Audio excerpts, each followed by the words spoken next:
Recording in progress.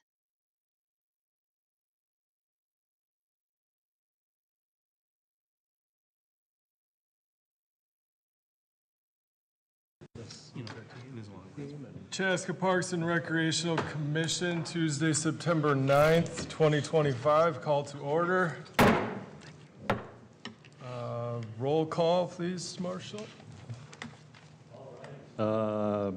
Chair Jason Branch. Present. Vice Chair Elizabeth Wybing. Here. Commissioner Georgianne Keyport. Here. Commissioner Zach Saresig. Here. Commissioner Danal Hayai. Here. Commissioner Carly Whitner. Here. Hewer. Here. Commissioner Terry Schwerm. Here. Commissioner Kevin Hill. Not here tonight. Thank you, Marshall. On to item 3, adopt agenda. Everybody has had an opportunity to read over the agenda.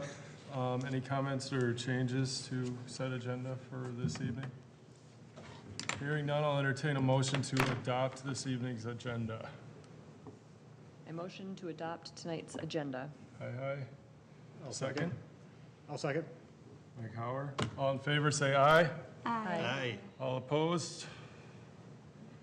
Agenda is adopted. Moving on to 4 visitor presentations. Nobody again. Then we'll move on to 5. Approve previous meeting minutes. Do we have any discussion on the previous meeting minutes from 6/11/2025? I didn't see ours. Anybody? If not, I will entertain a motion to approve the previous meeting minutes. Marshall, just on the minutes, in the packet, for some reason, when I opened it, it had the planning commission minutes instead of the park and rec ones.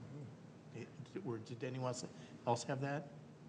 I did not have. Oh, you know what? That might have been just an administrative error there. Yeah. Because we got a lot of They may have been the planning. same day and just, yeah. Yep. So were the Park and Rec Commission minutes weren't in there at all? I didn't see them. Okay. But that might have just been me. So. All right.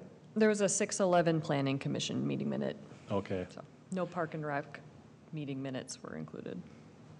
Well, if that's the case, we'll just carry that forward then to the next meeting. Okay. And just note that we got to move the Planning Commission meeting minutes over. Yeah. Good catch. So we will wait to approve those meeting minutes until the next Till meeting. next month, yep. Okay, very good. Okay, and we will move on to item number 6. Receive city council and planning meeting minutes. Is there any discussion on the city council meeting minutes from May, June, July, and August? I just had one question, because I saw in there that you entered a lease with the University of Minnesota for something at the community center, and I was just curious what that was. Yeah, I don't believe it was a lease. I think it was just sort of a rental agreement. Okay, because I Kind saw of it a on the standard, so- council agenda, so it just. Yeah. So what happens is the University of Minnesota, Okay, they like to have some of their own language when going When they into rent things. contracts and rent things. Okay, Yeah. got And it. so it was like just a little bit of a change to the rental agreement we have. okay, And we've done a couple of them now, and so we worked with our city attorney to sort of come up with a blanket sure. rental amendment agreement specifically for the U, so going forward, it'll be just easier. Yep, Okay, thanks. yep. That was my only. Anybody else? Okay, then we will receive the council minutes. 6B, planning meeting minutes from December, February, March, April, and May. And June, no. in June. Yeah, yeah, we had quite a few work sessions Yeah. the last few Yeah, months, so hard at work. playing a in little the work catch up there. sessions. Yeah. Any comments on the planning meeting minutes? All right, hearing none, we will receive the planning meeting minutes and move on to item 7, discussion items, and 7A, park updates.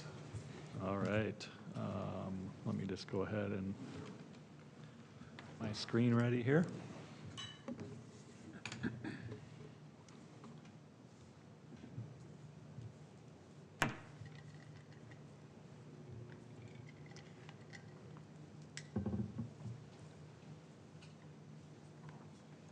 Great. Good evening, Commissioners. Welcome to September. For those of you that have kids, I hope you're off to a good start with school and whatnot, and as we embark on this new season. But yeah, we'll go ahead and share out some updates for the most part. This is going to be a little bit of repeat of things we've discussed at some previous work sessions, but for the fact we haven't had a regular meeting in a while, I just thought bringing it forward and just putting it on the record. Yeah, it's perfect. Be the point here. But we'll go through them and just see what other, questions, comments, suggestions you have with the various park projects we have going on. So the first one being Meadow Park. Meadow Park would be the park adjacent to the new public safety center that is currently under construction. And as we had discussed in the past, the expansion of that public safety building on that site had an impact to Meadow Park, making it a little bit smaller of a park site. And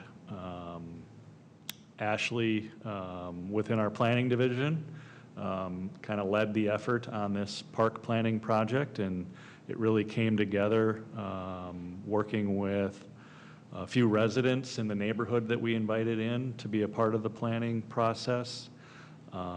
Through the feedback we received from the neighborhood of that area, along with working with our consultant HKGI, and then just some various city staff and other departments that served on the project team. And so there on the left is ultimately the plan that we landed on. One thing we talked about was with the park site being a little bit smaller, how do we increase the play value kind of within the playground? And so on the right there is the playground unit that we've decided on through Landscape Structures. And I think the exciting thing is that this particular playground site is going to incorporate pour and play surfacing, make it a little bit more accessible, again, a little more fun to play on. Everybody loves the bounce and the feel of that pour and play surface.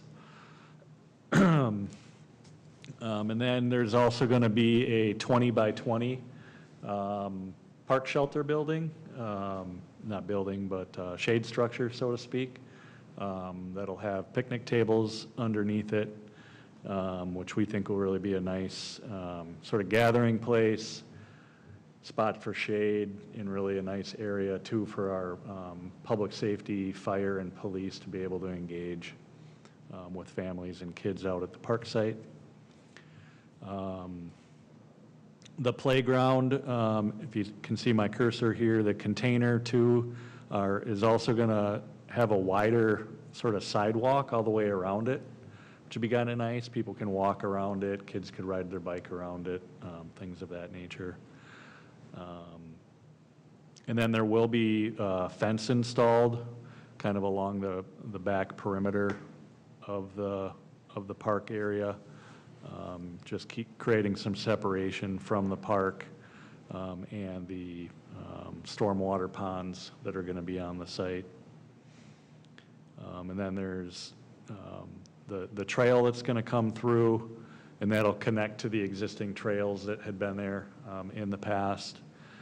And then there'll be several more trees planted throughout the park. So looking forward to it. Kind of between now and the rest of the year, we're going to start seeing significant work being done. They're beginning the grading of the site as we speak. Some of this was collaboration with the contractors that are working on the public safety building. So before they leave, you know, they're going to be prepping that site, working with their same contractors for some of the asphalt work, concrete work, things like that.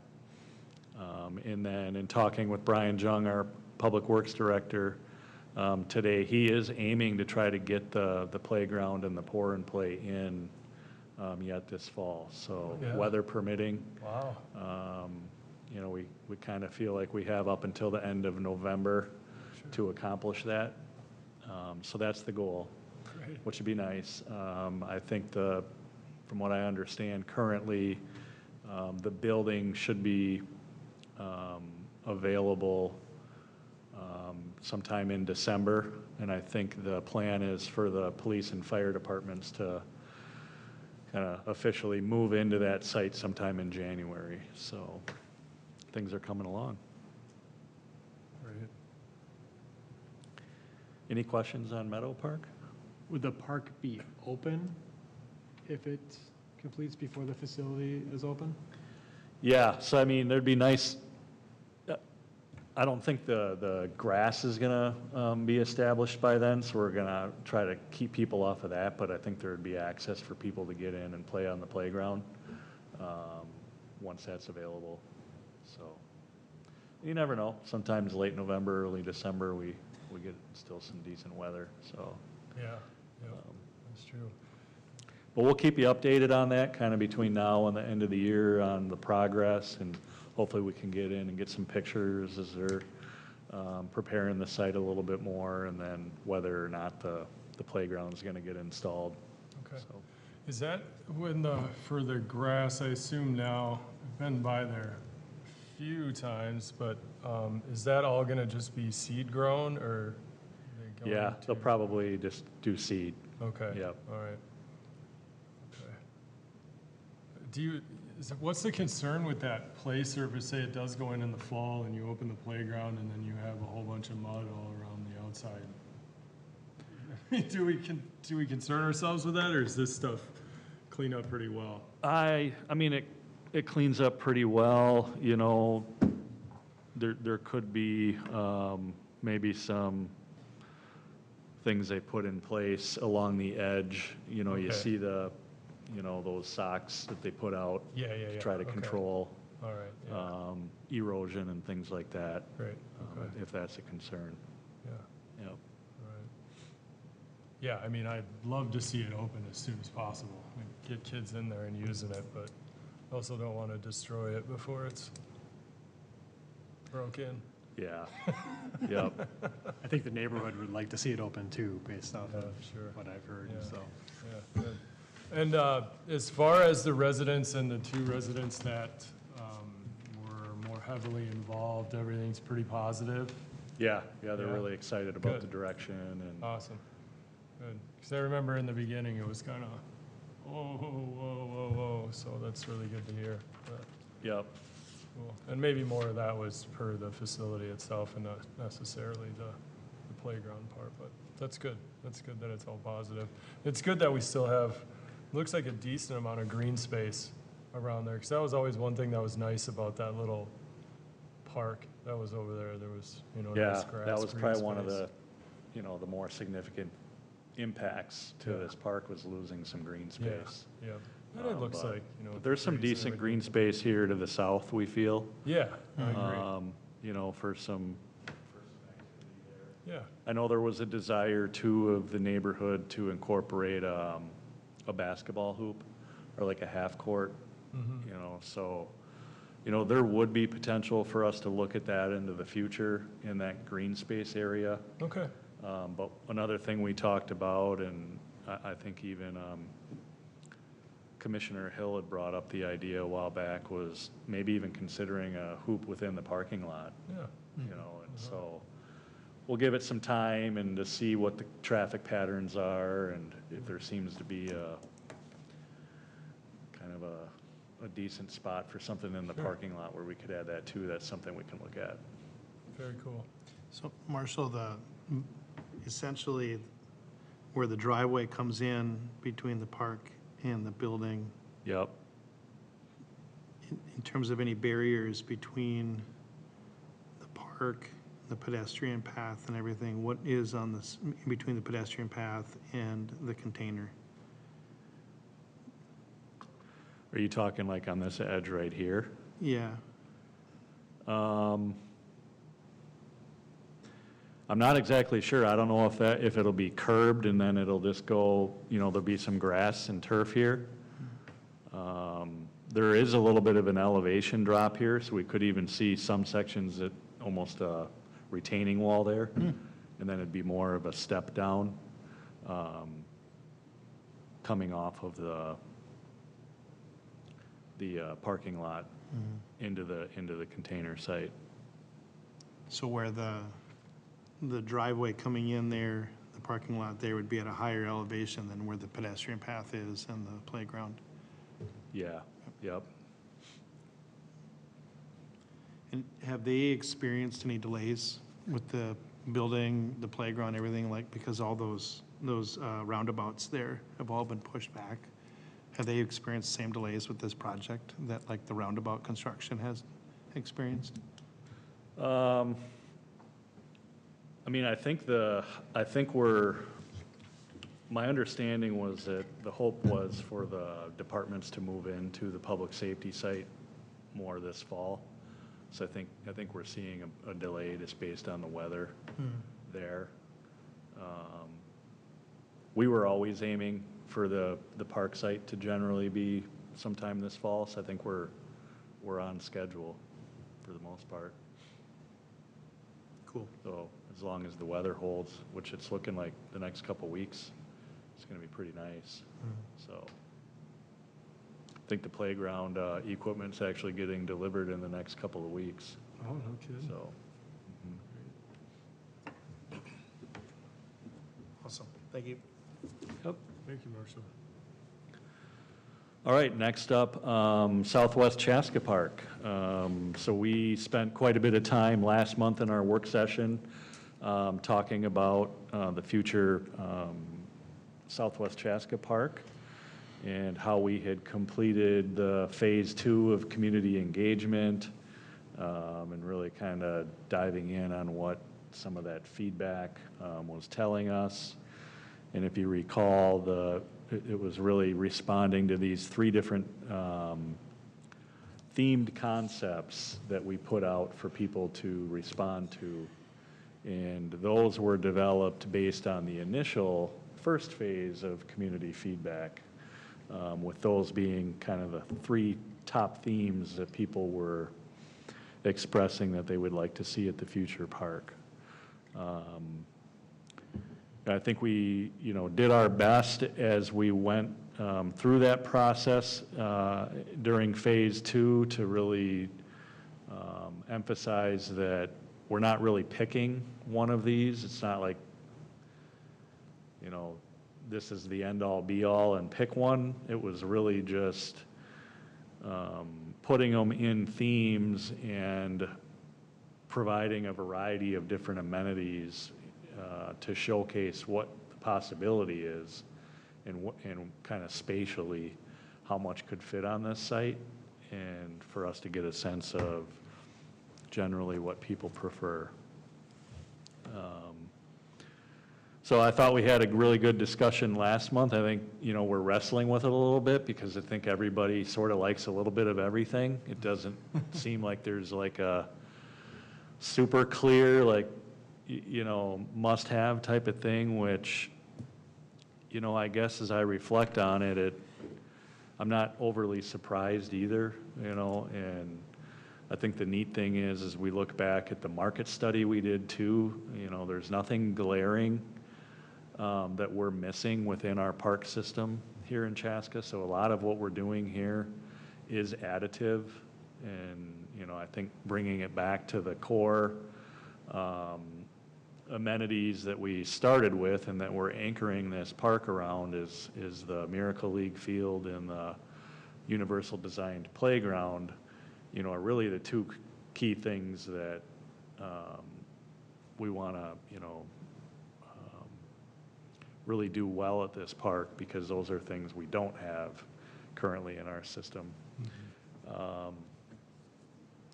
And so I think, you know, now the hard part begins, where we gotta, you know, merge this down into one preferred plan.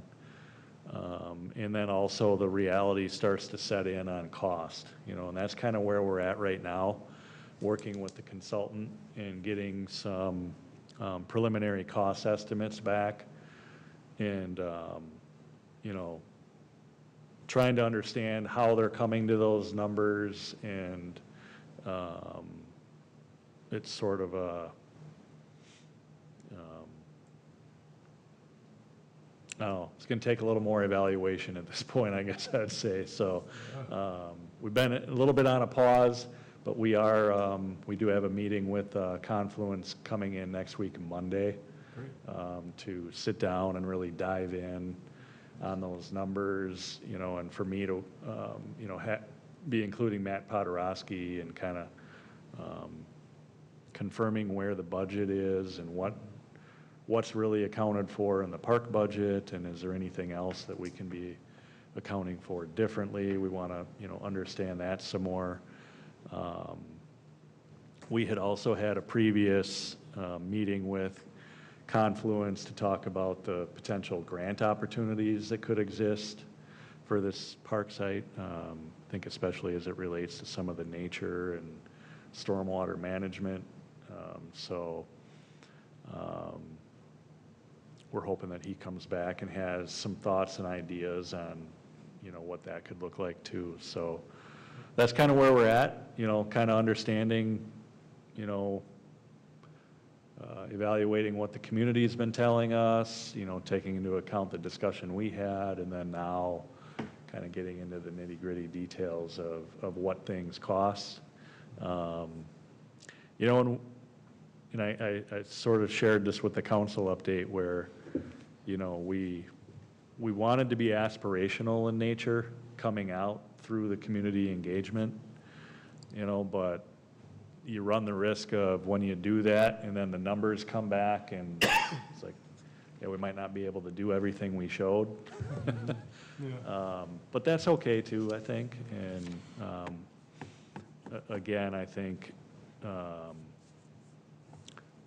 I'm still excited just about the largeness of the site and the potential, you know, natural elements that are there that we can play off of, and bringing in the Miracle League field and what I would say more of a destination-sized playground is exciting in and of itself, and in my mind, anything else is sort of bonus. Yeah. But Agreed. I think people really appreciate, you know, the process and the engagement, the little activities I had at, I think it was at the Chaska, Taste of Chaska, at the table. There really was no clear winner, but I think what people really loved was they were being asked, you know, just the opportunity to have a voice. There was just a lot of excitement in that, and just, you know, so the process, I think, worked. yeah. Question I have about some perhaps ideas to offset some of that cost. You sometimes see in parks where they'll have an area that's bricked, has bricks in it. People will donate a brick if you can put your name in it as a way to generate some monies to pay for some of it. I don't know if there's any opportunities for that kind of thing in here, so you get, you know, again, more engagement from the public and sort of owning it. Yeah, no, that's a good thought, and, you know, we are currently working with and supporting our Chaska Rotary Club. They have been taking the lead on the fundraising component, more so to account for the Miracle League field. That's kind of been their goal, to come up with enough money to really account for that. You know, but I've always sort of mentioned within the framework of fundraising, like we can say Miracle League and beyond, you know, so the more support we can get, you know, potentially the more things we can do. And that I think will maybe come a little bit more apparent too, as we see, you know, what the budget can afford versus what we would like to have, and maybe there's then a little more motivation to want to do some fundraising and being able to incorporate some more things. I think, you know, given the size of the site, I think there's always opportunities to stage things and have future phases of the park as well. You know, get some of the key elements like you've talked about done initially, you know, and obviously you need the support stuff to go with that, like the park buildings and some of that. But, you know, if there's some other things that you want in the park ultimately, whether it's pump track or skate park or, you know, things that you can't afford right now, you can always plan for them 5 years in the future, or, you know, and look out to the future as long as you've designated the spaces for that. Yeah. And because a big chunk of this park is going to remain natural, I think, you know, it may lend itself to phasing a little bit. Yeah, I agree. I agree, yeah. I think I'm most excited just to see trees go back into that field. That's, I mean, it's, that spot deserves trees. And I just get, if we had a miracle field, the playground, and then some pathways with lots of trees for a while, I think that would be great. Just let the park reestablish itself. You know, I think that there's no way we can lose with this spot. That's how I feel. So. Yeah. I heard somebody wanted a nice green field to lay down in though too, so. What I hear. Some grass with some grass. Pretty important guy wanted that. That shouldn't be too hard, it's just grass. I feel like it's, of course, you're gonna be a big tree advocate because your last name is Branch. Truth. Yeah. Special tie there. I support Chairman Branch. No, I agree. I think I just get excited thinking about this. I think at some point I don't think anybody ever is opposed to community engagement, but at some point, we're gonna get so much engagement, we're not gonna be able to make a decision. And I have a strange question to ask about once we get to that point of what we decide this thing is ultimately gonna look like, is there a way for us to get almost like a VR artistic rendering of it? Yeah, yep. So that's accounted for within our sort of RFP when we went Okay. out to the consultant. So, you know, once we land on more of that preferred plan, and there's that, you know, sense of certainty on the consultant's end, like this is the direction we're going, then they're gonna start putting a lot more detail into the plan, and then part of it will be, more of that 3D modeling and 'Cause- kind of almost like a fly-through. I almost type of feel thing. like that might help hone in on a decision though, of being able to see whatever the components are that people feel the most strong of these three different directions. To me, that's almost how you get there, is by being able to sort of like, from a virtual perspective, step into this park. Because I love seeing the drawings and I love looking at schematics and all that nerdy stuff, but it's hard sometimes to imagine what it looks like until we can actually sort of step into it. And because of the wonderful tech opportunities that we have available to us, these tools, it might help us actually arrive at a decision, would be my perspective. Yeah, that's a good point. Use your imagination. Just use your imagination. I'll just use my imagination. Imagining trees. Exactly. Oh, yeah. Well, like we've had discussion, like even just, a lot of people, like 50 acres, how big is that? You know? And it's hard to equate that looking at just a flat piece It of is. paper, you know?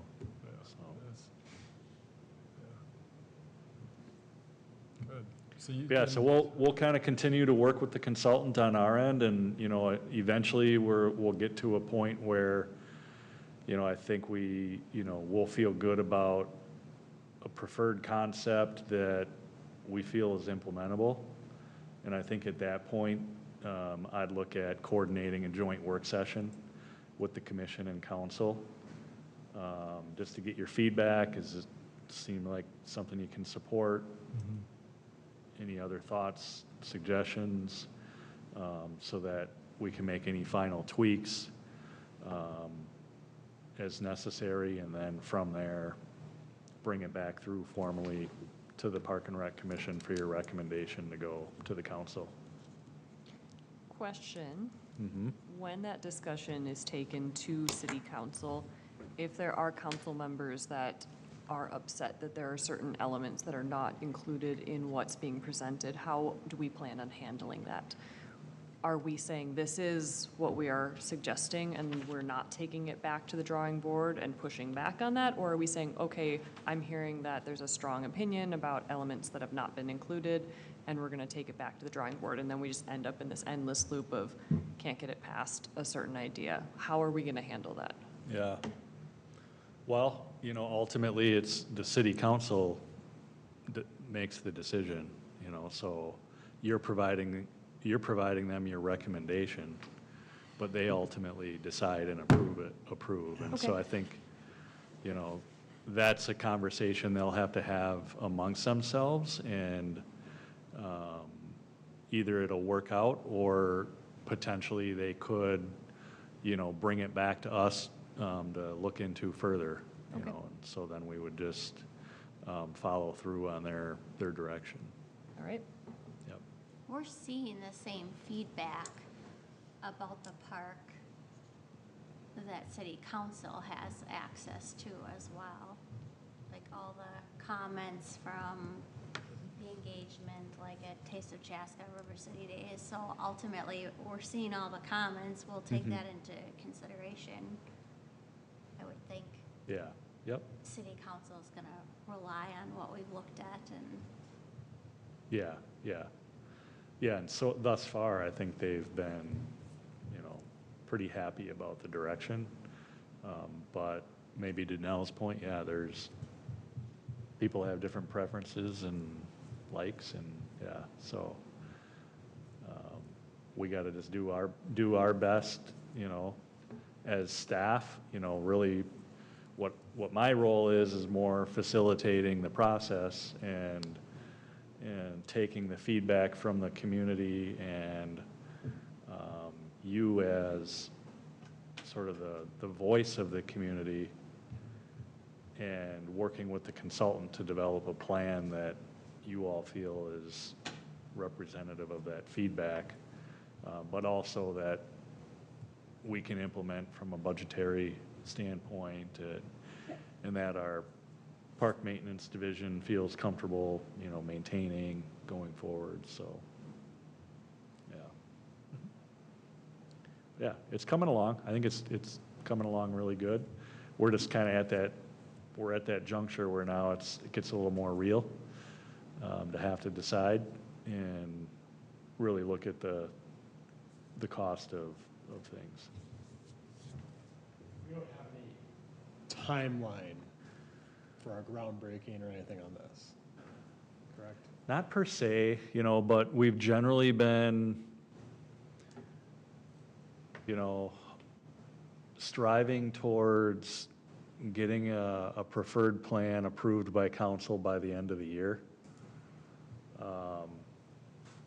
And then from there, Confluence would then start going into more of a detailed plan, which could take another 3 to 6 months, because they really get more into the engineering and the grading and things like that. And then I think the hope was we would be in a position where we could start to grade the site maybe next fall, and then seeing more of the significant construction taking place in 2027. So, but there's wiggle room in there. This is a key part of the process, you know, and we make plans and we have schedules, but I'm always one where I want to do it right. If it takes a little longer, Yeah, I appreciate you know, that. that's what it Nowadays, it takes. seems like everything's now. This is Yep. a very, very important project, and what it takes is what it's gonna take Mhm. to get it done. It's not like, it's gonna be here for a long time. Let's just do it right. So thank you for that, Marcel, I appreciate that. Yep. Make sure we get it done before the end of our terms, so we have our legacy. You can always buy a brick. There we go. That's right, put your name Get it in done before the Ryder Cup. Well, I still got another 3 years after. You know. That's right. Oh my goodness. All right, Autumn Woods, neighborhood parks. So, this would be a development that, it's a new Lennar development on the preserve at Autumn Woods. That's north of 212 and north of Pioneer, and then it's west of Audubon. And so if you recall, that development came through a couple of years ago, and as part of that and aligned with our city's comprehensive plan, it called for a new city-owned neighborhood park. And you can see that park is in the outline here in the orange. This image on the left is really just to depict the half-a-mile radius that neighborhood park is intended to serve, and then for people to just sort of have some context with other parks that exist within the area. So there is the Jonathan Tot Lot that exists within the half-a-mile radius, and then Jonathan has Acorn Park too, that's sort of right on the edge of that half-a-mile radius. So that's a little bit of context for where it's at. On the right, you can see staff were out, speaking of technology, and got some drone footage.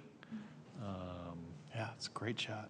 And you can follow my cursor here. Essentially, this is where the future park will be. And a little hard to get a sense of the amount of kind of space because of the tree canopy there, but essentially there'll be a breakthrough coming in off of that sort of path there, and then we'll work to develop a plan for what's going to go kind of back in the woods here.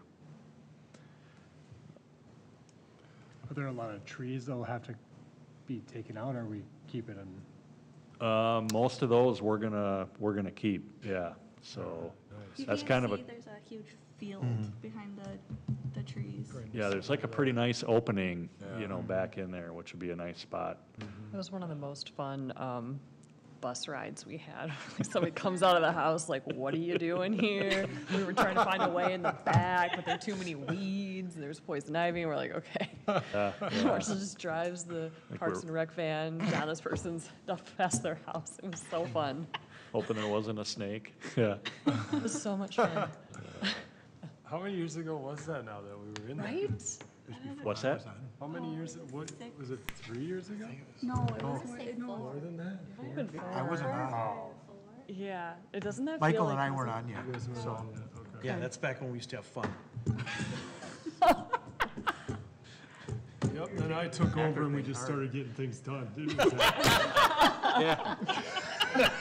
Bring back the old chair. I'm gonna, you know what, next time I see Dave Downs, I'm gonna tell him that, you said that. then they're fighting words. That's funny. That was a fun trip. So similar to Meadow Park, Ashley is gonna take the lead on planning this one, so, you know, just kind of being that point person and working with our park maintenance and myself. One thing I'm excited about is we did all kind of come to agreements that we're not gonna utilize a consultant for this project. We think we have the skills and capability to just manage it in-house. And so that's gonna be the approach we'll take on this particular park plan. So on the next slide, you'll see a save the date postcard that we created, and this has already been mailed out. And on the right there in the red would be sort of the households that we sent it to. I think there's almost 800 households Wow. that fell within that sort of half-a-mile radius.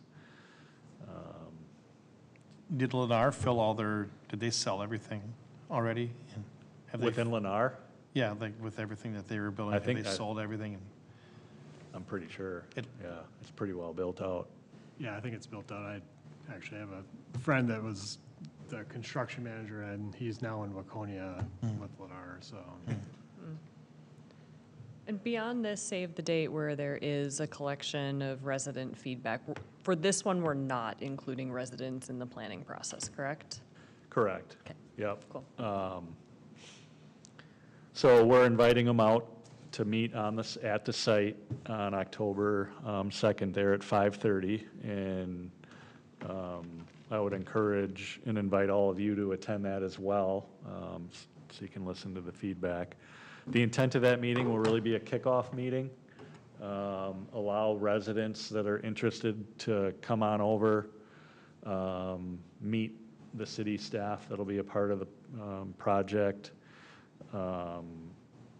create a little bit of context, and generally talk about a schedule. And I think start to kind of entertain thoughts and suggestions from people more in person. But then there is a QR code on the postcard that went out that takes people to an online survey. So we're already getting survey responses completed already, but that was intended for those that can't make the meeting. They can still be involved and take the survey. And then we'll obviously just reemphasize to those that attend the meeting, if they hadn't already, to take the survey. So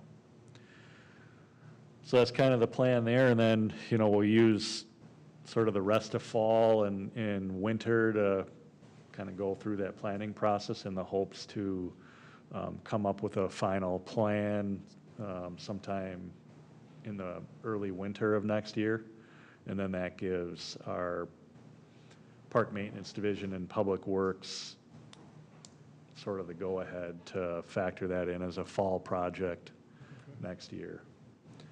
The majority of this site preparation and whatnot will be all done in-house. So, it'll be good. And then I think the last update I have here is City Square. So if you've been driving through downtown, you see the gazebos really coming along there. So happy to share these photos that Brian sent me. You can see there on the left, it's pretty well done. They do have another concrete epoxy layer that they got to put on here. I think that's happening within the next week or so. And I think given the cure time on that might be another week or two after that. But once we're beyond that cure time, Brian said the plan would be to go ahead and take down the fencing, and people could then come in and experience the gazebo again. You can see they're reseeding some of those areas, the dirt areas, so that's going to get some new grass. But all of the sidewalk and concrete work is complete. New flagpoles, I think, are getting installed in the next 7 to 10 days. And then there's some corner posts, metal posts that are still being sent off for fabrication. So those could take a little while before they get completed, but for the most part, we're nearing completion on this. So huge kudos to the park maintenance staff. They've done a lot of this in-house. There's been some contractor work, but very delicate work, given the nature of this site. But to take that and bring it to be ADA compliant and incorporate a ramp that wraps around it, I think they just did a phenomenal job to accomplish that while still maintaining sort of that historical essence of what that gazebo was. And like I told Brian, just to me, it just looks solid. Like, that thing's there for a while, right? Just looks like good quality, which I think people were kind of curious about, just going more from wooden and pavers to more of this kind of concrete. But overall, I think it looks really nice. Yeah, it looks great. Will they be able to resume some of the activities they've had in that park? As they had Yeah, you know, I think that's going to be a discussion we got to have. And, you know, I think there's some activities that have just outgrown that, you know, like River City Days and things of that nature. But, you know, beyond it just being a nice passive, contemplative, reflective park, you know, what else would we want that to be? I know, like, historically, there's been Friday night Yes, I was going to say. concerts in the music, yeah, they can do gazebo. that. Easter egg hunt, What's that? Easter egg hunt. Easter egg hunt. the rides. You know, we get people that want to get married in the gazebo, some things like that, so. Okay. Yep.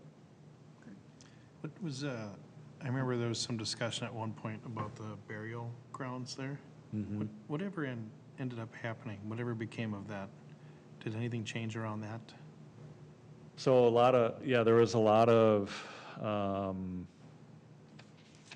coordination with, you know, the Native American agencies, along with State Historical Society, you know, to really kind of get to a point where everybody agreed to just get it. We had to do some maintenance. We had to at least restore it back to what exists there today. And that's kind of the extent of it.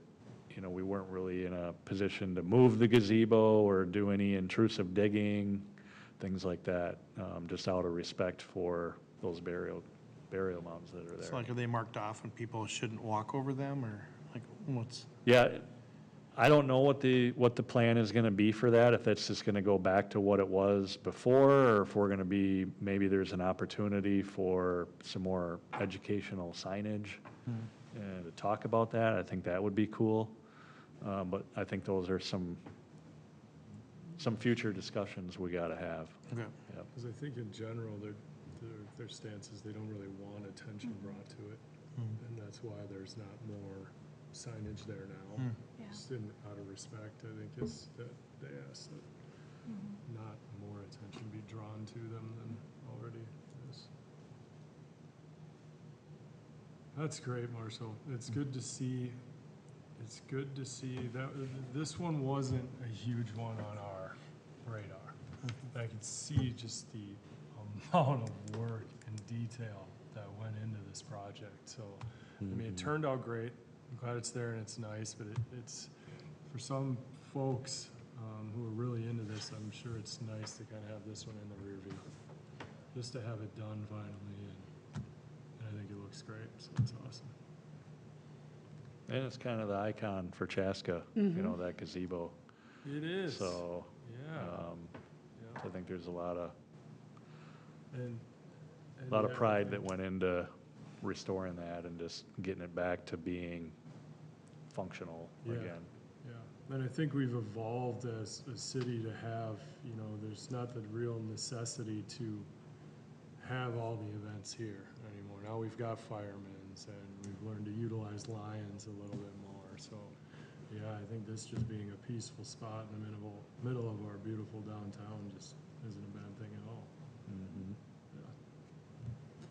Yeah. It's eye candy when you drive by. It really is. Ooh, It hey, is. what's that? It's just that little switch of old school, you know? It's like, oh, It's the old days. Yeah, honestly, I love driving by there and seeing that. I actually was gonna ask about it tonight because of the recent progress. It seems like it's really come along, which is great. And then, I always enjoy driving by too in the wintertime, seeing how long the holiday decorations stay up. That's another fun thing to Yeah, check yeah, out down there. yeah. Great. All right. So that was it for parks. We ready to, Okay, that's me again. Okay, thank you for the updates, Marshall. That moves us to 7B, department happenings. all right, so run through some more highlights of things going on here. In the background there, you see the picture of our past Touch a Truck event. That's That was awesome. back in August. Huge kudos to the staff that planned this event and moving the location, which really kind of requires a lot of work. It's almost like putting on a whole new event, even though we've done this one for multiple years. But because of the construction along Engler, obviously accessing the community center where we traditionally host this event wasn't feasible. Last year, we had hosted it over at the Chaska High School. We really liked it there. We felt like that was ideal. But they too were resurfacing their parking lot this summer. So we weren't able to do that. And so we contemplated a few different sites, and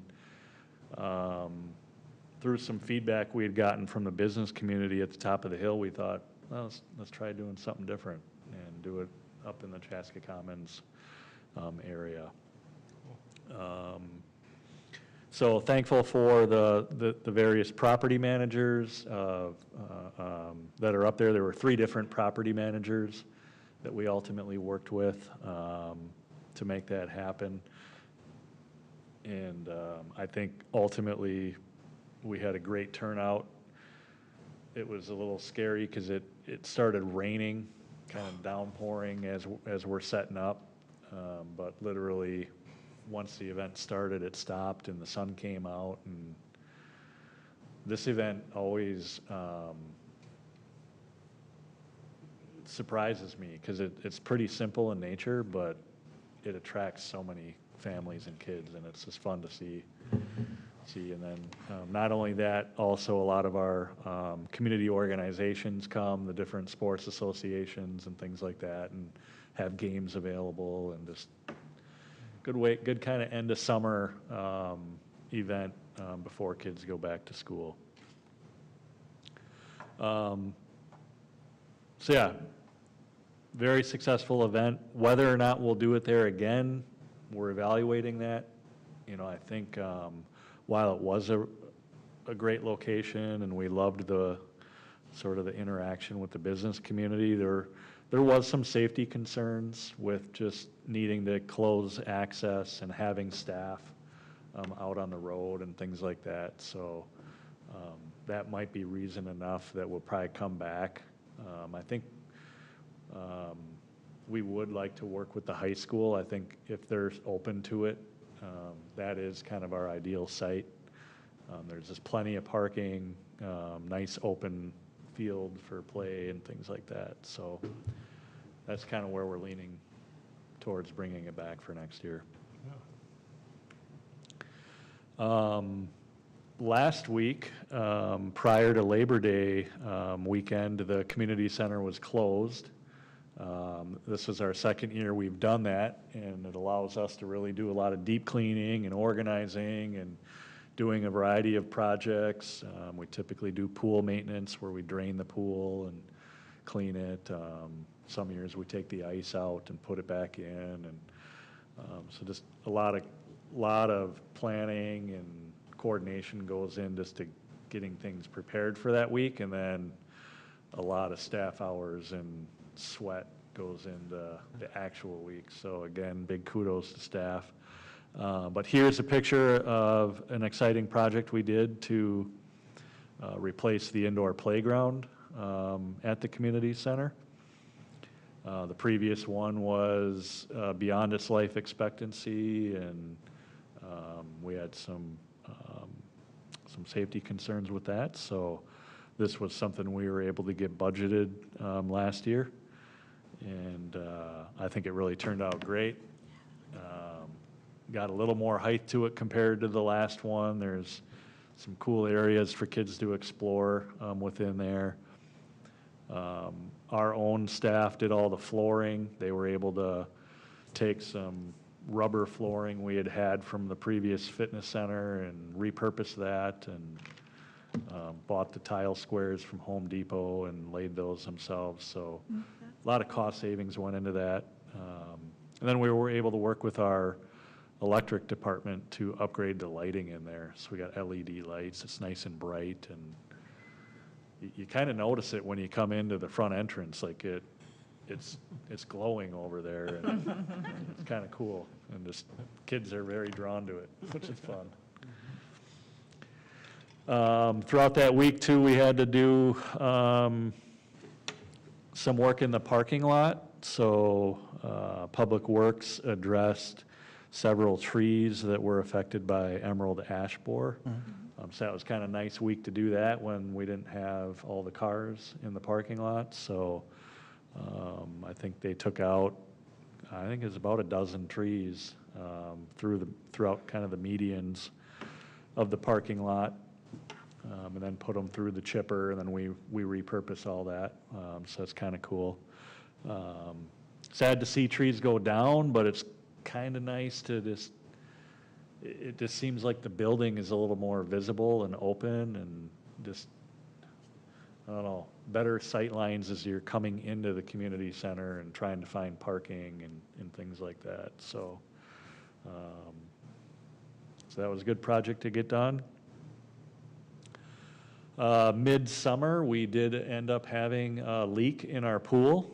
And so on the left here, you are seeing underneath the pool deck, and you can sort of see here water gushing out of the wall due to a leak in a pipe. And you can see it completely filled the water, or the kind of the hallway down below. And so we had to spend a period of time where we were basically filling the pool as it was leaking, just to keep our programming going until we could get this repaired. So we brought out a company called American Leak Detection to figure out where it was coming from. And then you can see here on the right, or in the middle, and this would be more so by the kiddie pool area, where we had to open up the deck to access the pipe, remove the material and access the pipes. And then on the right, you can see the repairs that were made. And it was a tricky leak because one of the cracks was literally on the PVC pipe, almost right up against that vertical wall there. So the first attempt didn't quite work. We filled it halfway and still didn't quite resolve itself. So then they had to go back in again and do it. But there again, a lot of this we did in-house. So our facility maintenance division within our Public Works did all this work. So probably saved us $20,000 compared to contracting that out. But we got that resolved during our shutdown and got it all filled back up. So that's good project to get done. How do we go about getting a tour of those, the bowels of the community? Hey, Do you know We could those do that. there? We could arrange do I hear a that. motion? I motion that we take a tour Second. All right, underneath the deck of the pool area yeah, at the community center. Yeah, sounds we're gonna have to good. work Yeah, that in. there's, How old is that piping? Is that original? that'd be original, yeah. Wow, Yeah. no kidding. In its early 30s. Yeah.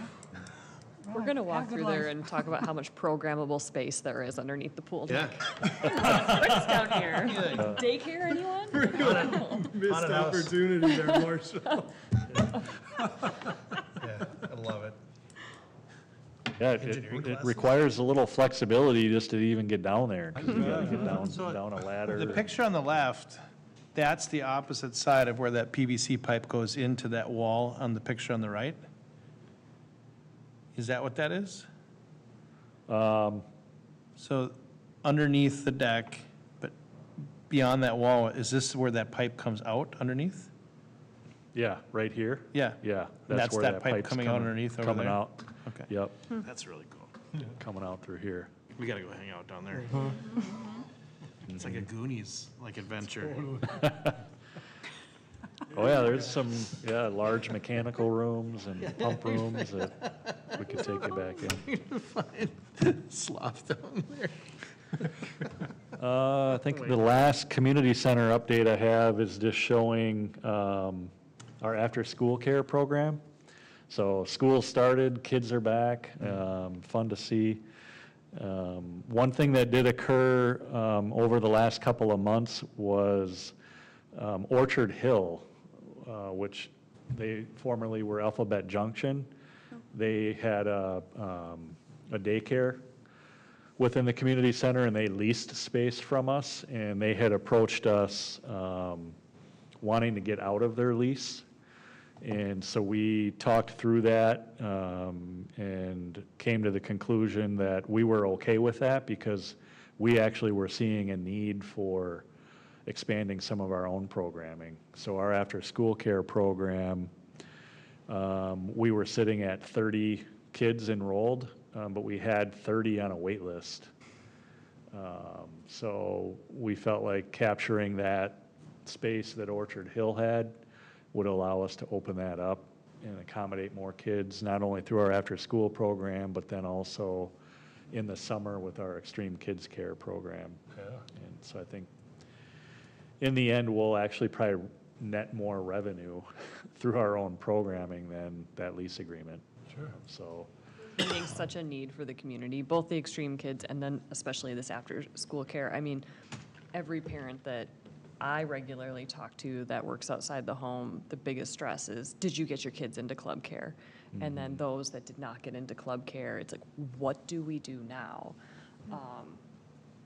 And it's amazing that you guys were able to open up and accommodate more families, because what else do you do?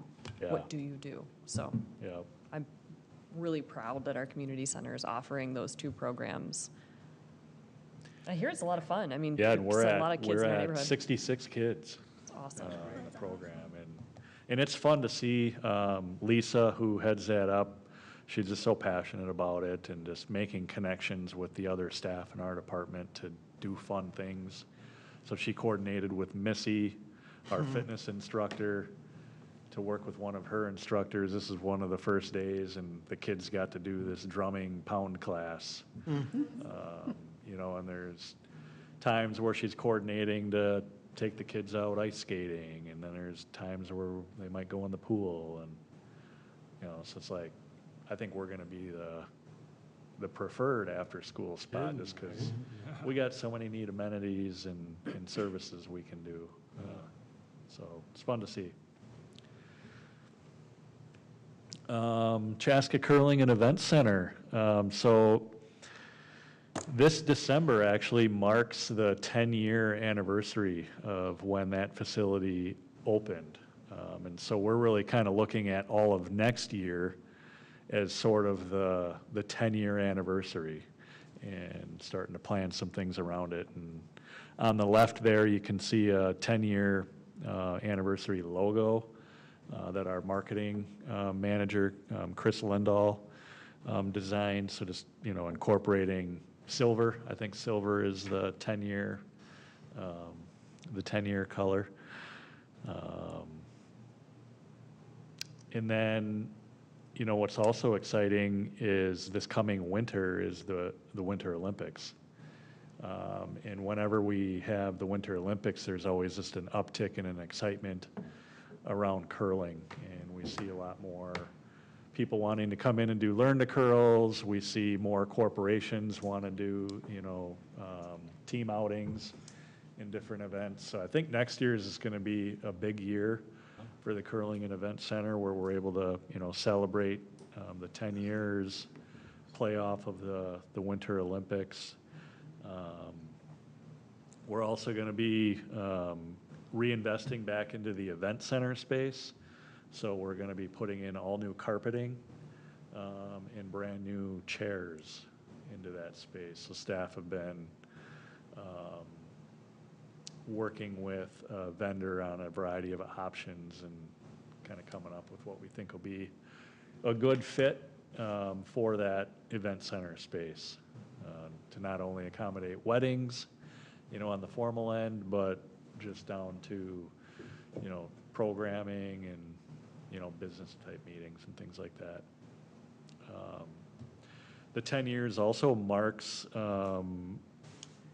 sort of what would I say, a renewal period with our relationship that we have with Crooked Pint as well, with their lease agreement. So when the building got built, that lease agreement was structured, such that it was a 10-year term.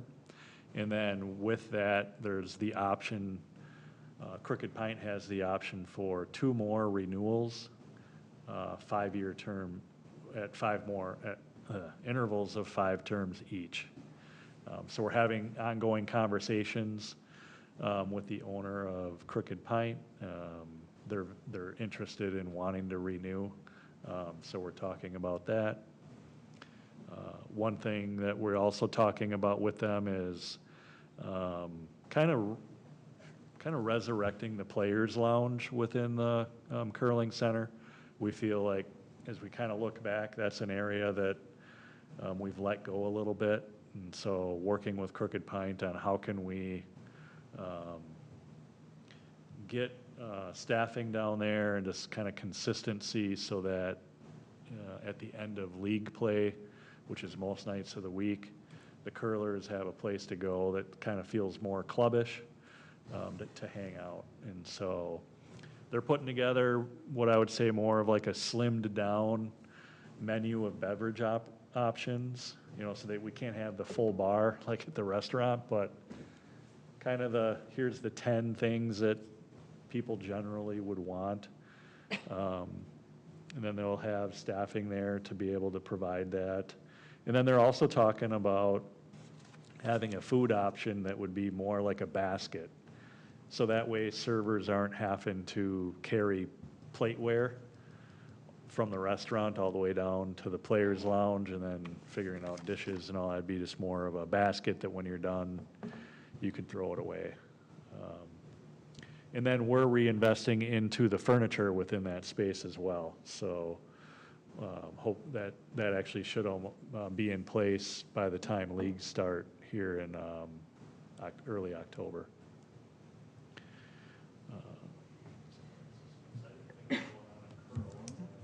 Marshall? Yep. Just have a couple quick questions. Can you go back Yeah. to that previous slide for a second?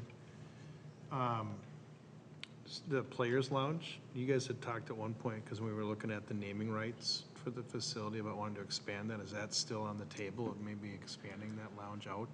Yeah, I mean, and that's a little bit of why we want to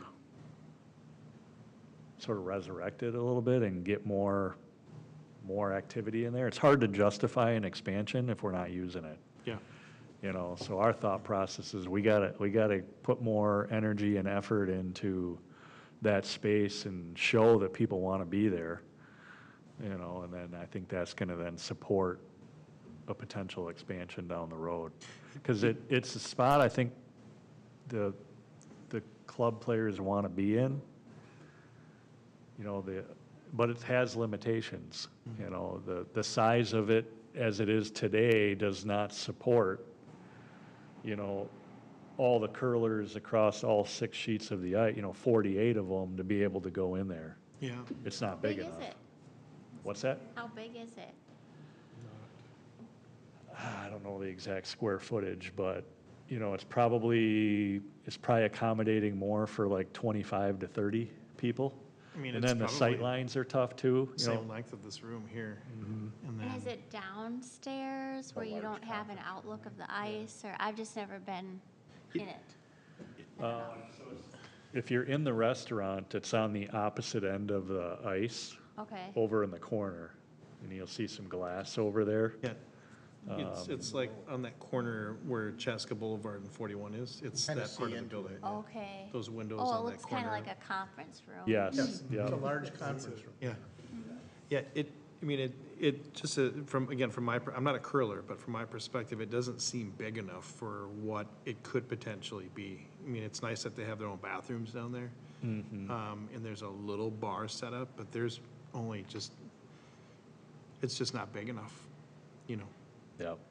I think that it could be something really great because the curlers really drive a lot of the foot traffic out on that, consistently out on that property and on that campus, I guess I would call it. That I think they certainly, have earned a larger space down there. And it certainly needs to be supported better by the restaurant there, but it just needs to be a bigger space. It's Yeah. just not big enough. Yep. In lease negotiations, has it ever been discussed having that front line of tables that are against the glass be a little bit more partitioned off and be like a pseudo players lounge where that is a dedicated space and they're not fighting with the general public? And I don't know, we eat at like 4:30 PM because we hate like having to wait because I have two small children. So I have never been to Crooked Pint when it's busy because of that 4 to 4:30 dinner time. But so I don't know like if the restaurant on the regular is packed to the point where that would be a burden for them to give up those seats. But like it feels like it would lend itself to, again, until we can get an expansion, a pseudo players lounge where this is dedicated and they're not fighting with like my family for a spot where my kids can go like that against the window. But Yeah. Yeah, and that's part of the discussion, you know, like how can we better utilize some of those spaces within the restaurant to support the curling, and especially like for when we have the bond spiels and the events and things like that, where it can be sort of designated for curlers, which they're very open to and wanting to work with us on, so. also, Yeah. shout out, their menu's been adjusted several times. It's nice. Good adjustments. Yeah. You just had a new menu come out August 19th, I heard. Who's the likeness for the silhouette of the player there? Because I know like the famous NBA logo is Jerry West, the basketball player. Is that, I don't think there's any specific person. I think it's just like a clip art thing. I Is don't their know. knee supposed to Yeah. be on the ice when they're releasing the stone? Is that good form? we need to do Kinda what brag my fellow commissioner is saying. Need to is do a that learn to curl too? We need Yeah, to yes, we do do a need to curling do a learn event. to curl. Okay. Talk about team building. Yeah, I remember much more of a split when I did my learn to curl. I don't know. Do all curlers have that crab hand? It's more like a pincher. It's more like a pincher.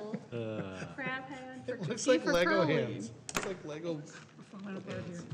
We're looking with this to like, I think the thought is to make a pin.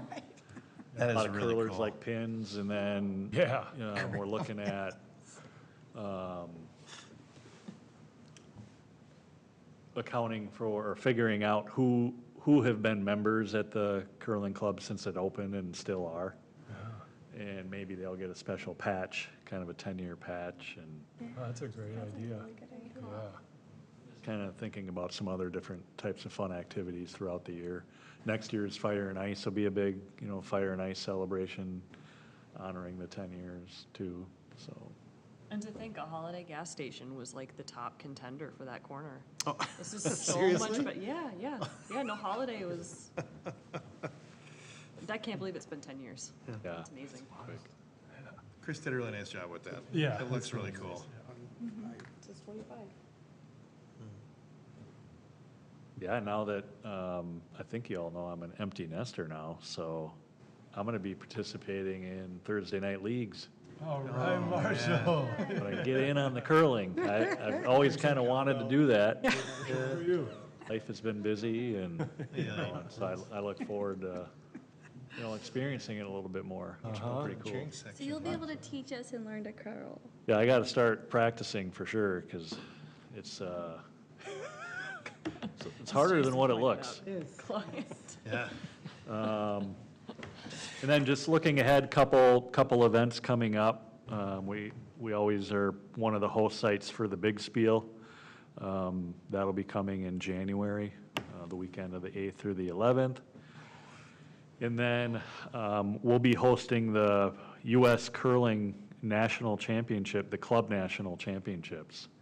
And so what's cool about that is as the host site, we get 2 of our own club teams automatically in on this national championship.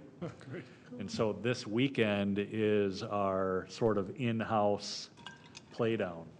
Oh, So we had put a call out to our curlers to see who wanted to compete for a spot in on this. And we have 8 men's teams and 3 women's teams that'll be essentially competing against each other this weekend.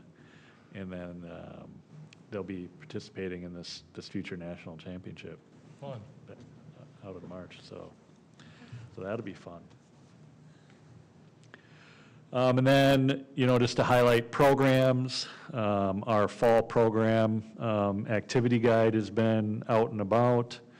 And again, just phenomenal, the amount of programs that our staff put on from preschool on up to active older adults.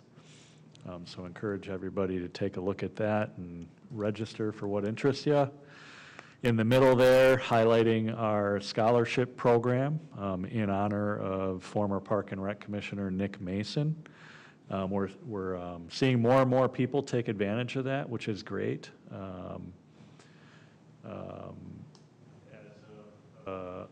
A year or 2 ago, we expanded that from not only supporting programming, but also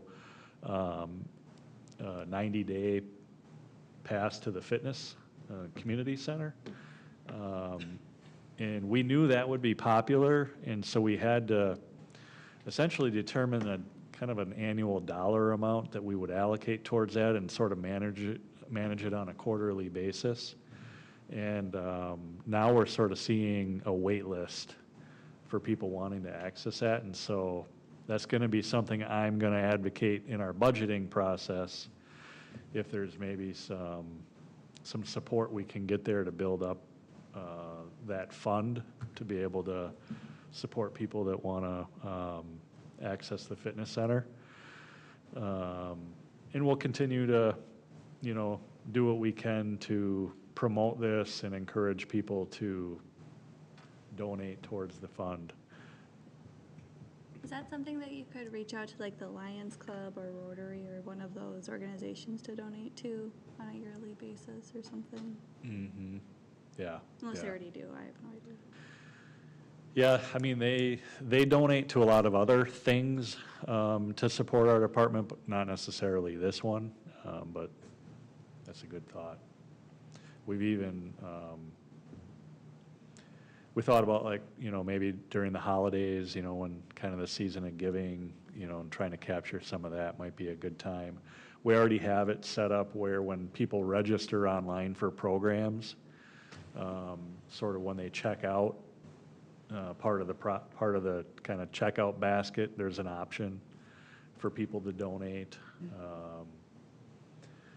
Fire and Ice, we have the dunk tank, so the proceeds from that go to support the scholarship fund, and then we do try to capture people that come in for our Halloween Jamboree to donate to the scholarship fund. And then the other big one would be our participation in River City Days. We put on a pickleball tournament, and all the proceeds from that goes to the scholarship fund. So we've been able to, keep it up there and grow it a little bit. But I think we're just seeing there's, especially on more of the community center membership side, a little more of a demand there. This coming Friday is the Latin Music and Food Festival over at Fireman's Park. That'll be from 6 to 10. So if you get a chance and you haven't been, I encourage you to go. A lot of great food, great music. And then this one also has fireworks, 9 o'clock fireworks. So that'll be kind of fun. That'll be going on in the backdrop with our, like I mentioned, the play down club play down within the curling stands. Kind of like a little bit of a mini fire and ice on Friday taking place. And then the following weekend, Saturday, September 20th, will be the Chaska Cares Music Fest. So this is the one we work on with Rotary, and this is really intended to be a fundraiser for the Miracle League field at the Future Park.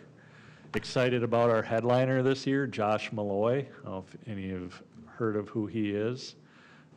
He's pretty popular there. On the right is a picture of a recent concert he did in Nashville. So he draws big crowds. He tours across the nation. I think he's got 30 million streams. One of his big songs is called Porch Light. So if you're interested, check it out. But he's a definite up-and-comer, playing big festivals. So I think pretty cool that we're going to have him here in Chaska, and people can attend for free. And then we got the supporting lineup there with the 17 Kevins. They're all local Chaska musicians.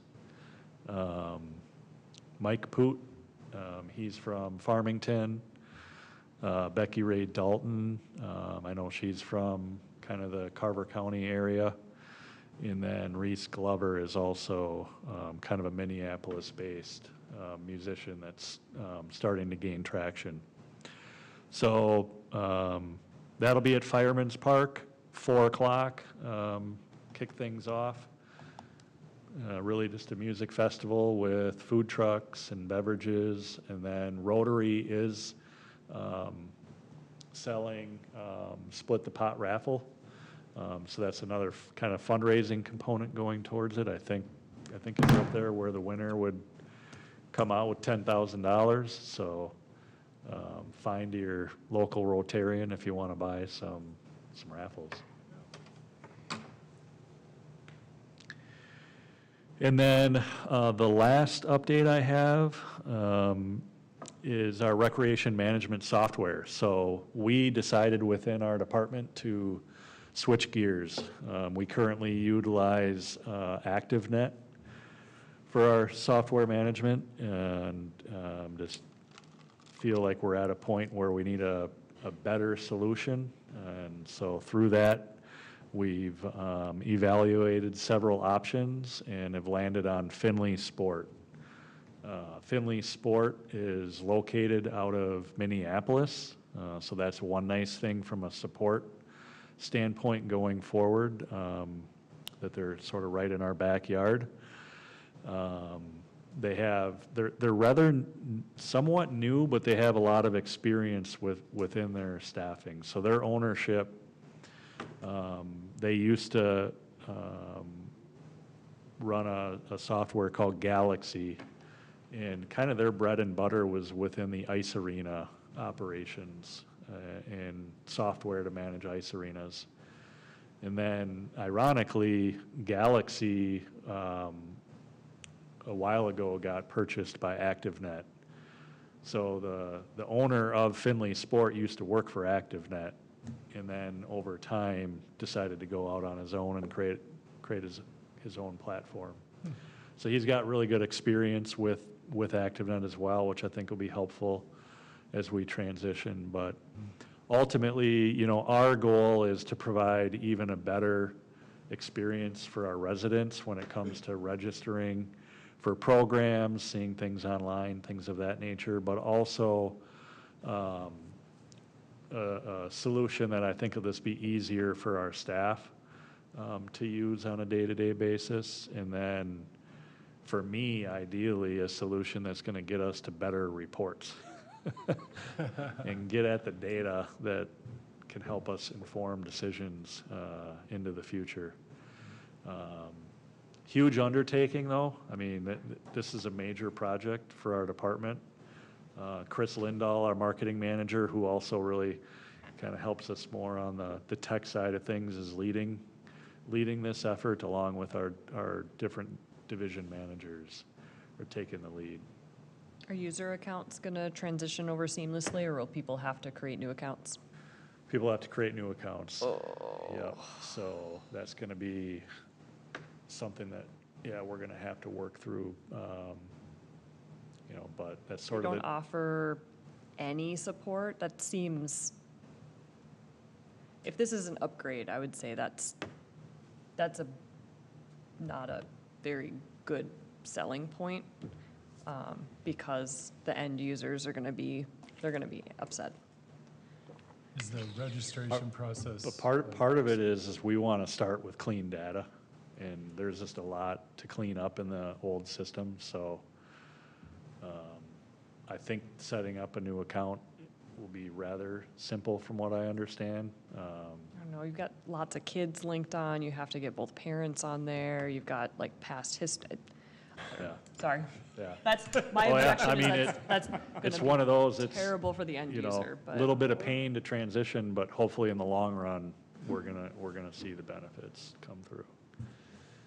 But yeah, this will be managing all of our, you know, facility reservations. It'll manage all of our memberships, all of our activity registration, membership management, point of sale. So really kind of our whole operating system.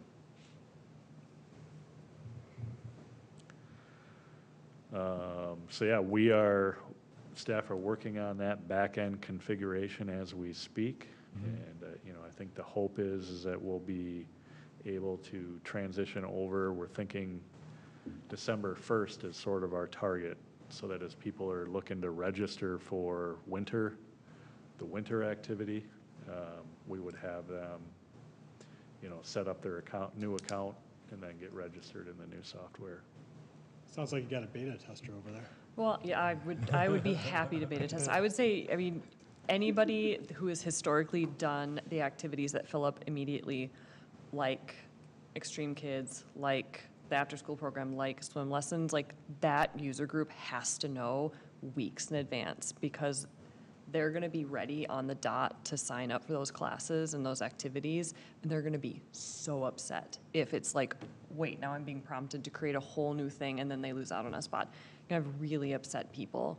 So I would pull that, and in whatever other groups that like are the ones that have to sign up day of, moment of, they have to know about accounts way in advance would be my feedback, but. Yeah. Yeah, and once we get to that point where we're ready for that, you know, ideally, we're gonna have plenty of time for people to get that set up before registration would occur.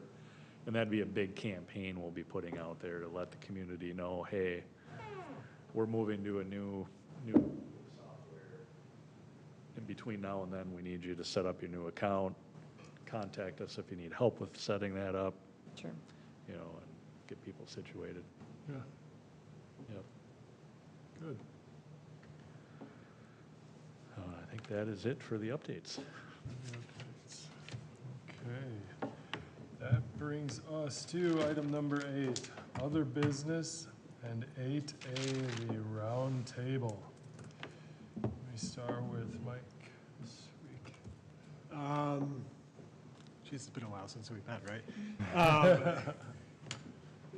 I think we maybe have talked about it a little bit, but, you know, I had a great time at River City Days, kind of representing the 3 plans. Planned on staying there for an hour, and I ended up being there for 2.5, 3 hours, something like that, just talking to people. I know Taylor was there. I think I just missed you.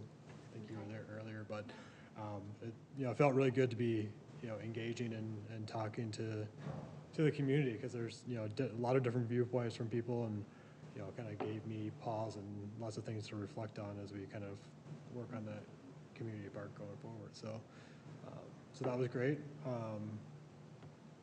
Yeah, I think that's the big thing for me. Summer has flown by. It's crazy. Well, I would just say we're frequent users of the community center, and I'm so happy it's opened again. It was a long month without it. The new play area? Yeah. I want to climb in there and check it out. That's it for me. I would echo the comments about volunteering at River City Days and really enjoying engaging with the community. A lot of comments I did get was about the dog park in Lions Park and kind of the one off into the woods. I know when we first opened the dog park, we had visitors all the time about the dog park, and just wondering if that continues to be maintained for, what is it, buckthorn or whatever grows back there. There was just multiple people saying that that doesn't get used, it's too wooded, and so just wondering what the usage is of that, if we can even access cameras if no one knows, because I don't go down there as frequent, but just wanting to mention that, Yeah. review the The use of concern that was park. more about the buckthorn? What? The concern or the comments was more around buckthorn, you think, or? Just clearing that area out in general, and just no one uses it, it's just kind of off to the side, or you can't see it, or various comments, so. Marshall does know a goat guy. Just wanting to, Yeah, we know like, goats. when we visit that, We've you got a know, good is guy that on still retainer. getting used? It works out. Okay, yep, I'll bring that forward to our park maintenance. Okay. Yep. The other, it's more of a question, the other thing, okay, in the last month, I've had more issues with drivers not seeing pedestrians, bikers, and crosswalks, and kind of going into the safety concerns that you talked about being up north in Chaska by the shopping district, and in that, I don't know if anyone has ever been over in Eden Prairie, kind of by the Culvers, the Byerlys, that kind of shopping area. You can see on the ground, they have a colored pavement sort of walkway through their parking lot. And I mean, maybe it doesn't stand out a ton, but I thought that was kind of something different and unique to help maybe highlight where pedestrians or bikers could go to avoid getting hit by a car. So wondering, in our shopping areas or districts, is there a management company that owns those parking lots, or does the city have any say of what we could do to kind of make it more pedestrian, bike friendly? If anything, can we? Is there a particular, like a very particular spot you're thinking of? Like just, I mean, kids on bikes over by Target, or kind of by Kohl's, and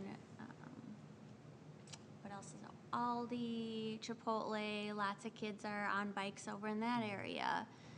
And there's just a lot of cars. It's always parking lots are tight spaces. And there just doesn't seem to be, how do kids or people, adults, maneuver through parking lots efficiently without, and that's, I just saw that in Eden Prairie and thought that was interesting, and thought, I don't know, maybe we can't even do anything because a management company owns those parking lots. Yeah, I mean, and I think that is the case. They own the parking lots, you know, and so I think they gotta also help own some solutions if they're wanting to invite more pedestrian type traffic into their sites. But I think, you know, there's probably something there for the city to partner with them on if they need assistance with it. So I can bring that forward as a discussion. I just thought it was unique that I noticed that in Eden Prairie, and just thought, I don't know how helpful it is, but. Yeah, and it'd be interesting to know if that was the city or if it was the Yeah. property manager that embraced it. I think historically, cities haven't done a great job of adding the pedestrian bicycle stuff in. Or, you know, there's some companies that do a better job than others of actually trying to create those pedestrian ways through their parking lots. And that's a good example you cited of one where I think they've done a better job, but I think sometimes, you know, when you have to go back to when their site plans are approved and really emphasizing it, you know, with kind of the planning commission and city councils that, hey, we want to see you try to do something to help pedestrians here. You know, there's some places where Target's done a good job of it. I know in Roseville where they put a Target, they did a better job of creating kind of differing pathways, but in most places they don't, so.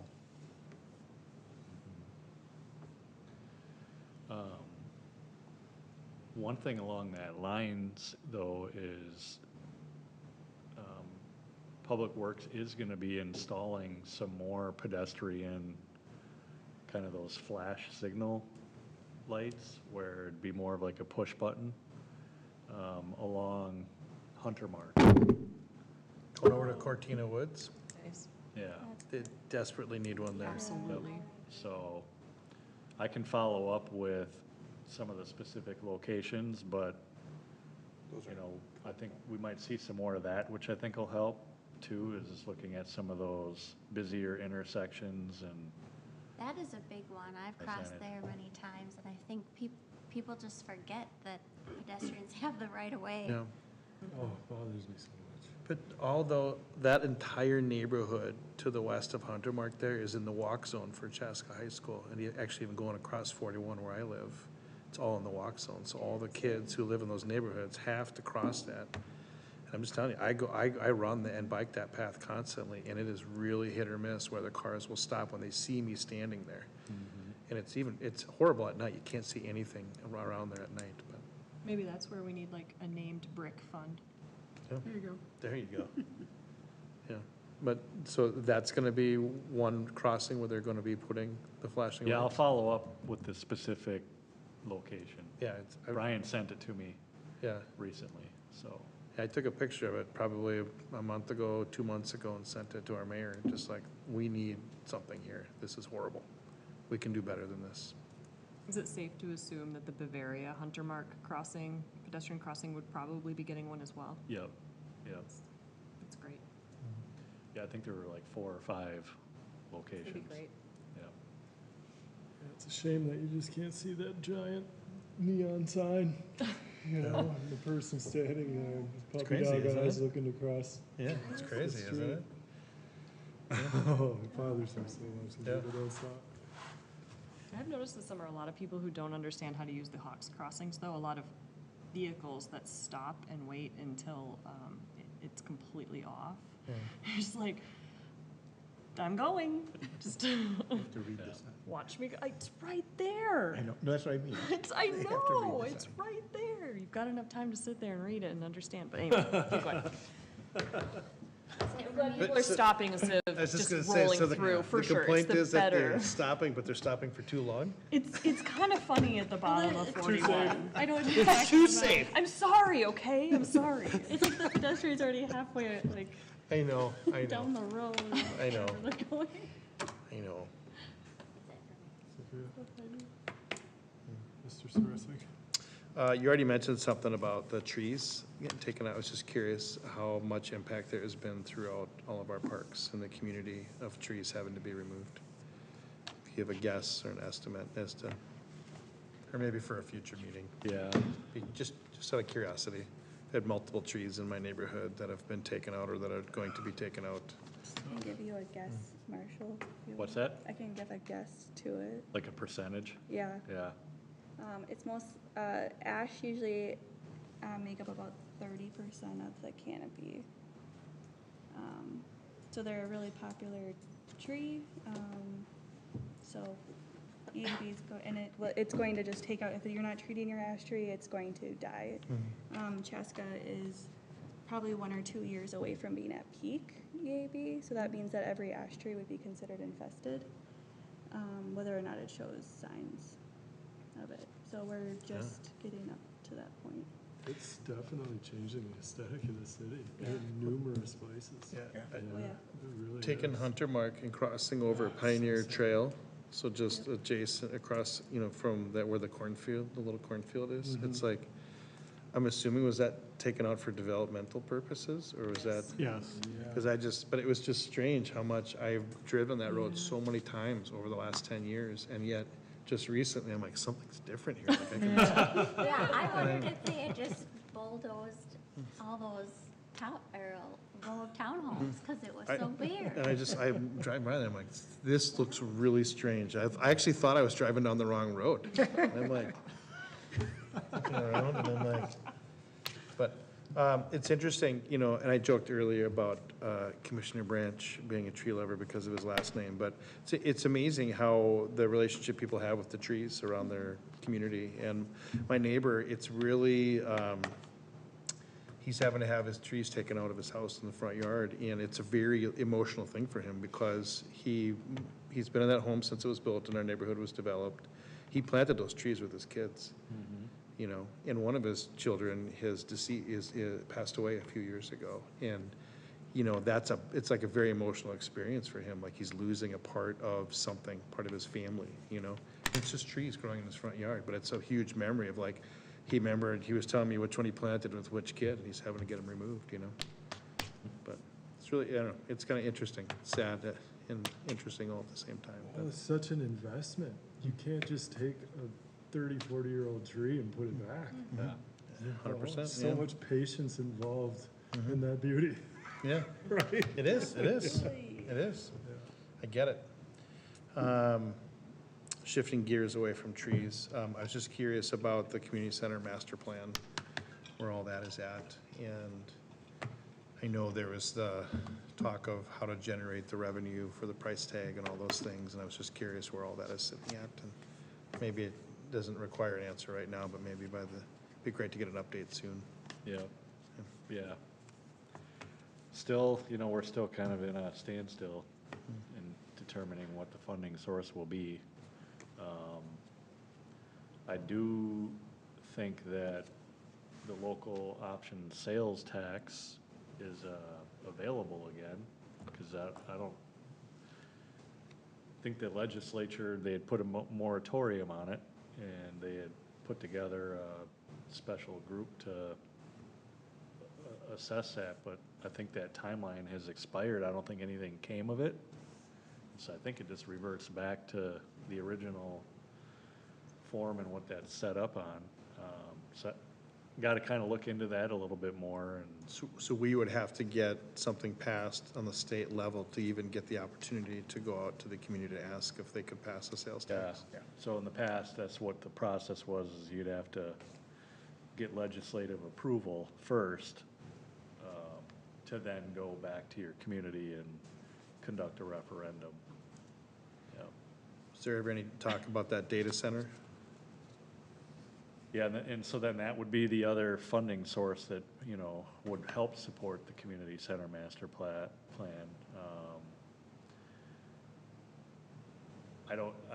There hasn't been a lot of talk about it as of recently. I think it's still kind of between the preliminary and final planning stages. So it's really kind of at the pace of the developer. But from what I'm hearing, there's still signs showing that they're still committed to the site. Yeah. But when they come forward with the final plan is still unknown. Okay. And I know it was brought up at a recent meeting about, I don't know, are there rules or laws around speed limits on the pedestrian paths with some of these e-bikes? And I actually don't know, I don't remember what was said about that at a recent meeting when we talked about it. It might have been a work session, but what is the law on the pedestrian paths for, is there a speed limit? I've seen some people come flying down some 28 paths. is and Minnesota's. It's absolutely like some of these kids are just flying through there on these bikes, and they look like a lot of fun. But I'm like, oh my, I can't believe how fast they're going on some of the pedestrian paths with these e-bikes. It's crazy. Darn kids. Yeah, the e-bikes can go up to 20 miles an hour. So, there's really no law prohibiting e-bikes. They're legal. You do have to be 15.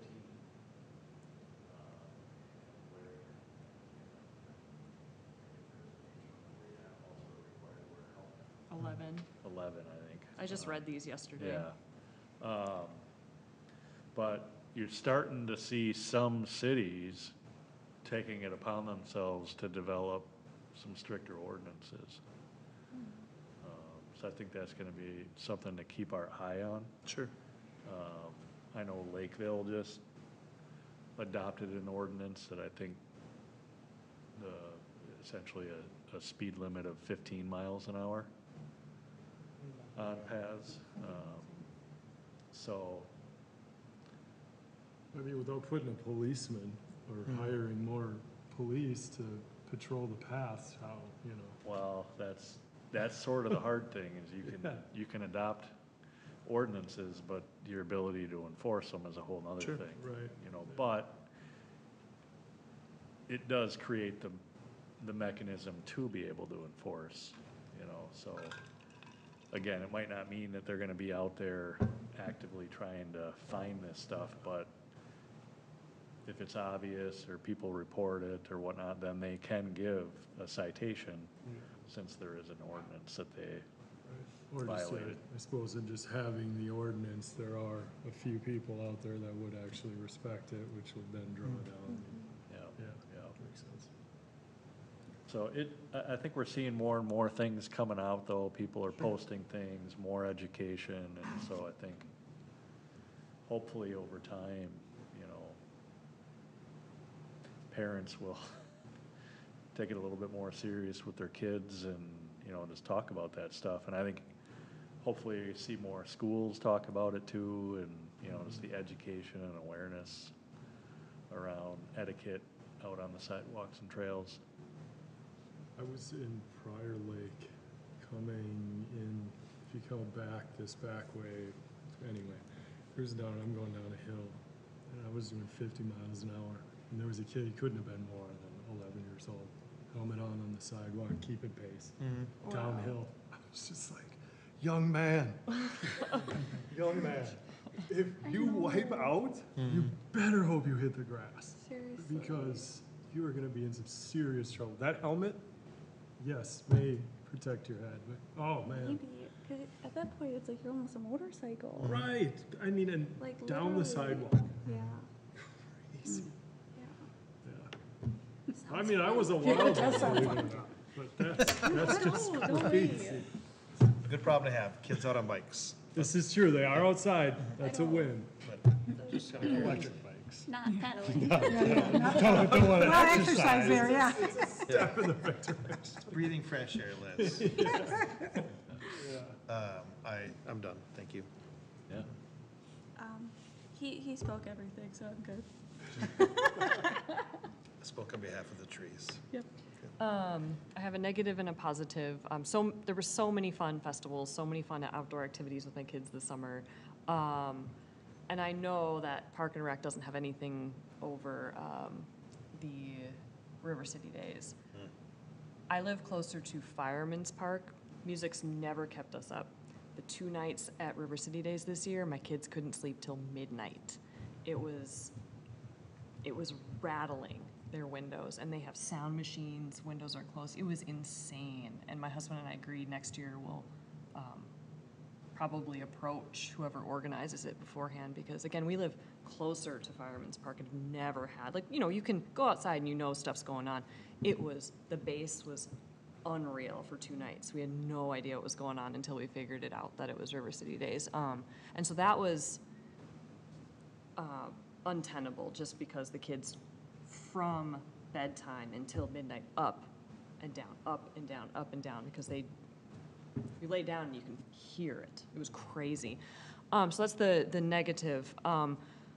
The positive, both my kids are off of training wheels, and we got to bike this summer. We got to go downtown. We got to walk up the hill at 41 several times. But it was so much fun, and it felt safe, and like there's great signage, and the kids just really, really enjoyed it. We didn't have to trailer either one of them. And it is just hilarious because my daughter does not want to be in a geared bike yet. And so like she's going down the hill, her feet are just going as fast as possible. But we biked to Southern Social, we biked to Fireman's Park several times. We biked down Creek Road, which is amazing. If you have not biked where they close that off, it's incredible. Where it's been connected up to Angler up there's awesome. We cut through Sunset Park, went down that way. We were able to experience our trail system in a way that like we never have been able to because of having young kids. And it just made me so grateful to be in our community. And we've had several people move into our neighborhood and the surrounding area from other communities this last year. They're like, oh yeah, like, we've been on the trails and stuff. Yeah, they're pretty good. I'm like, there's 70 miles of them. And like, it's just, I'm so intense about like just chalking up our trails. Oh, I had no idea there was that many. And it was really, really fun to get to experience that differently this year. And our Public Works does a great job, and the planning and the whole having parks and trails within a half-mile radius of every neighborhood is just incredible. That's awesome. Yeah, it's been fun. That's what it's all about. I just give compliments to the staff on the Fire and Ice Festival. There's so many staff that are there, and I was there both nights and really enjoyed the music, and I just thought you did a great job of kind of organizing the event, and it really is a nice community event, so thank you. The fireworks were awesome. Yeah. Always my favorite. Okay, Marcia, I just want to thank you and your staff for another great summer. And I know it never stops for you guys, but again, just great job. It's awesome to have you guys doing what you're doing. So thank you. Yeah. And make sure and pass that on. One more thing that I wanted to bring up is that I am strongly considering stepping down from the chair position this year. I will continue, obviously, throughout the rest of the year, and I'm going to finish the final year of my term, but I'm considering stepping down. When I started, almost 9 years ago, I knew that I was going to do 3. I was going to go the whole time, and I knew that by the time I got to this point, my kids were going to be older, and it was going to be really tough to dedicate myself to this as well as that. And then that became very apparent this year, just with all my traveling, and I love to be at the events, and this year I was unable to make a lot of them. And I think not only our citizens, but also you guys deserve somebody in this chair who can be more readily available and be there for those things. So with that said, again, I'm considering it, so if anybody has any desire to step up and potentially be chair, or maybe Liz moves up and we need a vice chair.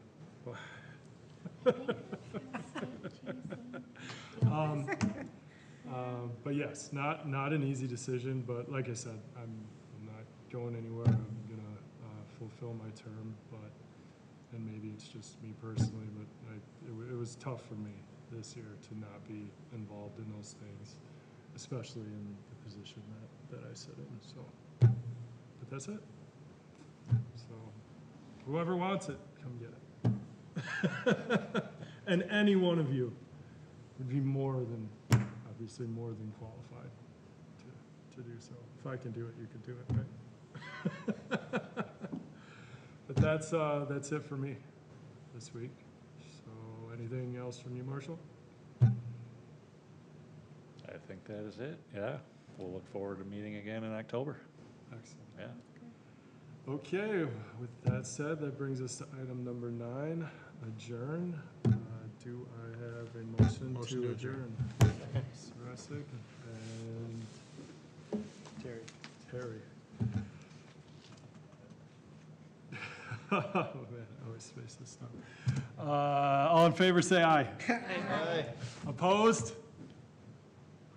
We are adjourned. I think I remembered the nays every time.